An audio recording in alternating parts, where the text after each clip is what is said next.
Bismillahirrahmanirrahim. Assalamualaikum warahmatullahi wabarakatuh. Berjumpa lagi dengan Ustazah Sunarti dalam pembelajaran bahasa Indonesia.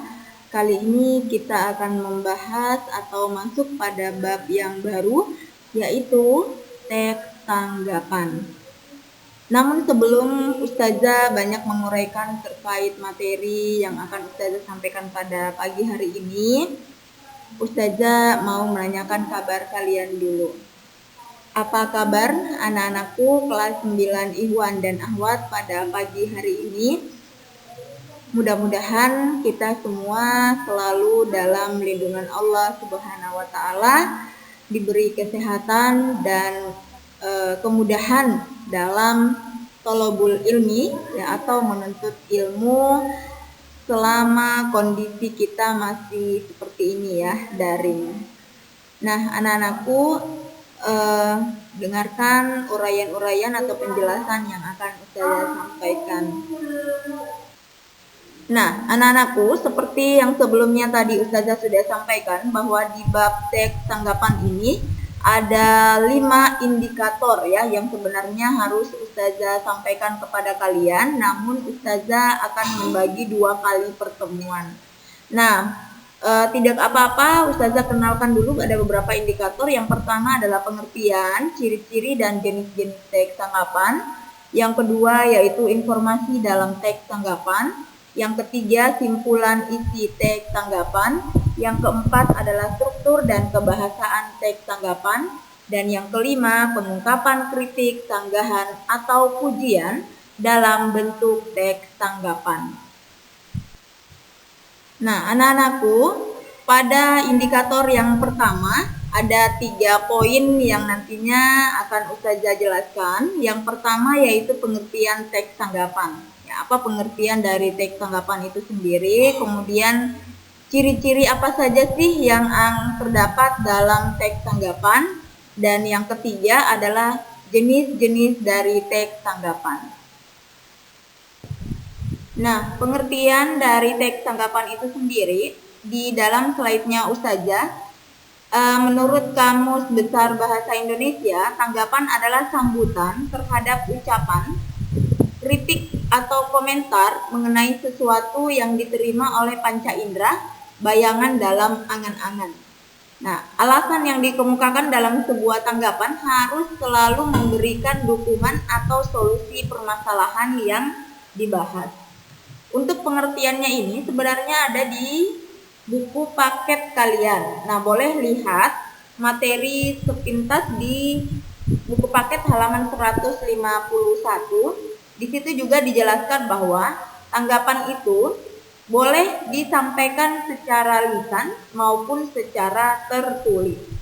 Nah, apabila orang memberikan sebuah tanggapan, baik itu kritik atau pujian, kita harus menerimanya dengan lapang dada, ya.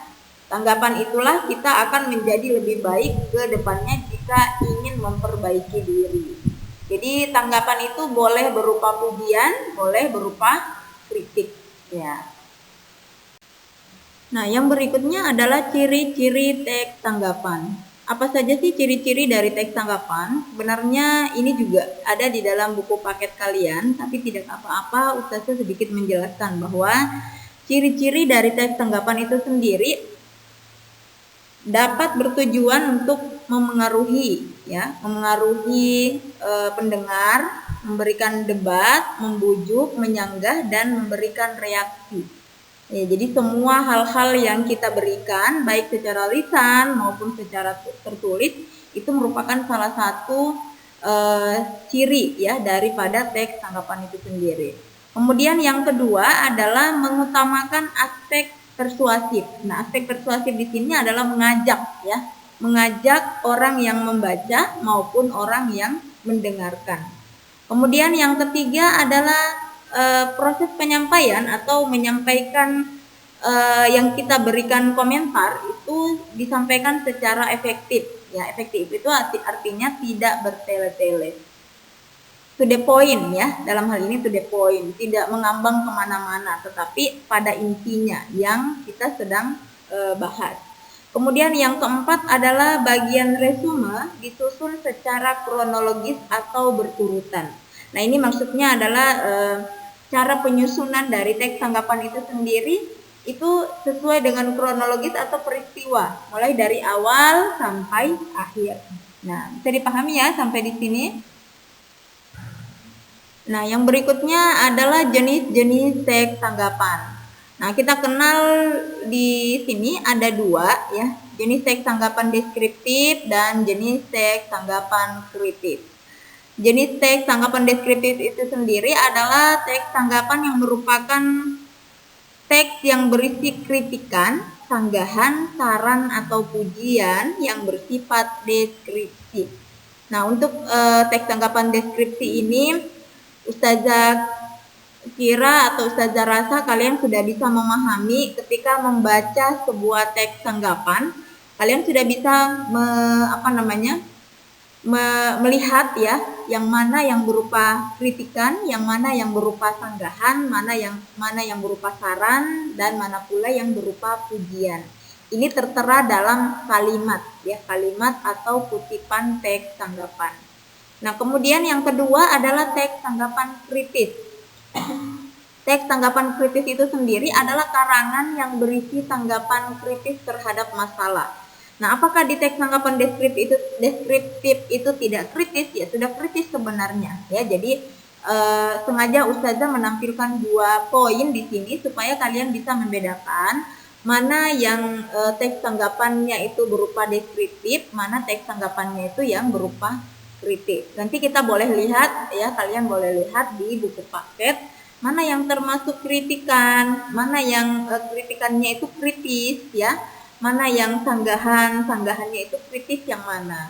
Sebab di dalam teks tanggapan itu sendiri ada tanggapan yang hanya biasa-biasa saja, ada juga tanggapan yang kritis. Nah, di sini nanti boleh kalian lihat di buku paket, di sana ada banyak teks ya.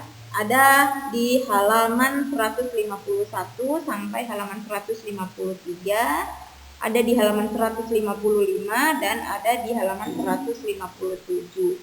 Jadi banyak ya. Silahkan buka nanti buku paketnya. Kalian melihat contoh-contoh teks tanggapan. Berikutnya adalah indikator yang kedua, yaitu informasi dalam teks tanggapan. Nah, mengapa informasi ini penting dalam sebuah teks tanggapan? Karena tanpa informasi kita tidak akan tahu ya, kita tidak akan tahu apa saja sih yang diinformasikan oleh teks tanggapan atau tanggapan-tanggapan yang ada di dalam teks. Kemudian yang kedua adalah jenis kalimat tanggapan. Nah, ini berbeda dengan kalimat-kalimat eksposisi, kalimat-kalimat deskripsi atau kalimat-kalimat cerpen ya. Nah, itu berbeda, nanti di sini kita akan belajar bagaimana kalimat yang ditampilkan dalam teks tanggapan. Informasi penting dalam teks tanggapan yaitu pokok-pokok isi penting yang terdapat dalam teks tanggapan itu sendiri. Nah, ini yang seperti tadi Ustazah sampaikan bahwa kalimat-kalimat yang ada di dalam teks tanggapan itu merupakan pokok-pokok isi yang penting ya. Nah, pokok-pokok isi informasi itu merupakan hal-hal yang sangat penting yang terdapat di dalam sebuah teks atau bacaan yang menjadi inti dari informasi yang disampaikan. Baik informasi yang disampaikan itu secara tertulis maupun secara lisan. Berikutnya adalah ciri-ciri dari teks tanggapan itu sendiri. Di slide Ustazah ada 5 poin. Yang pertama ada kalimat berupa kritikan, ada kalimat berupa pujian, kalimat berupa sanggahan, kalimat berupa penolakan dan persetujuan.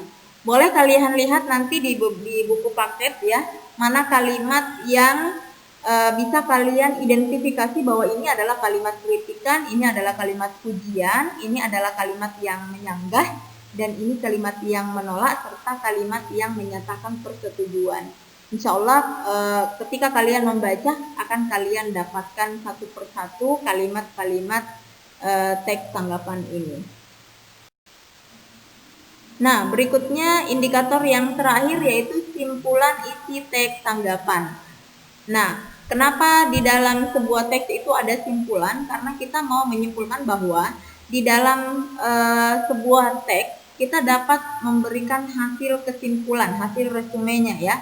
Jadi gagasan pokok di sini adalah gagasan tentang sesuatu sebagai pokok atau tumpuan untuk pemikiran selanjutnya.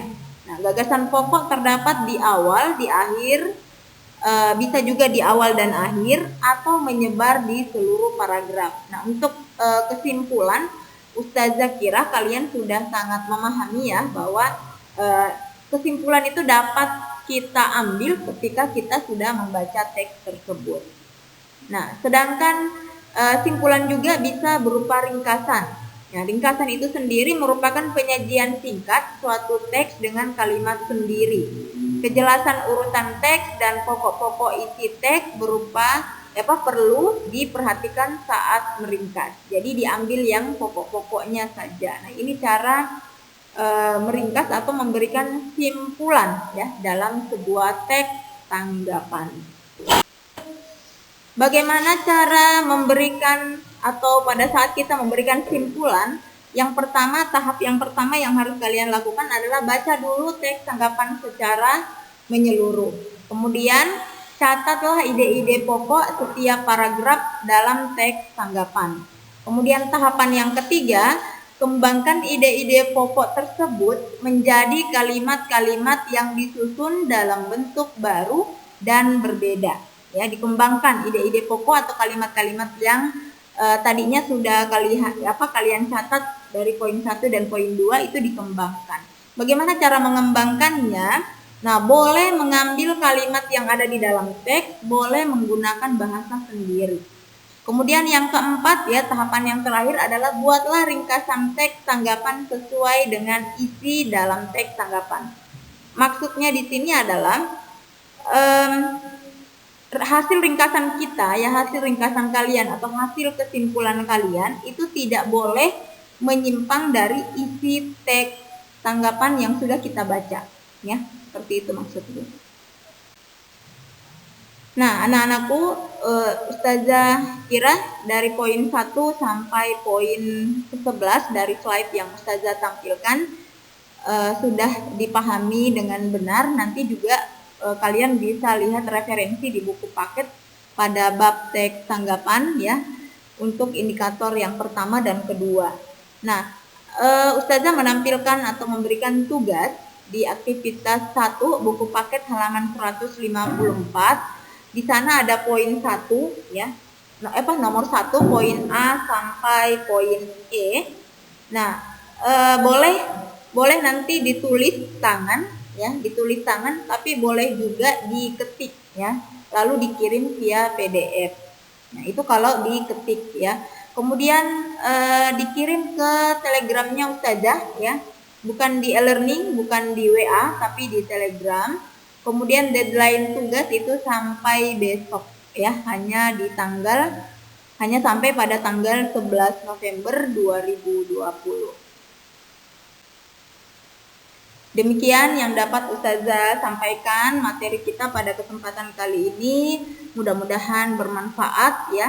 Ustazah ucapkan syukron. Billahi taufiq wal hidayah. Wassalamualaikum warahmatullahi wabarakatuh.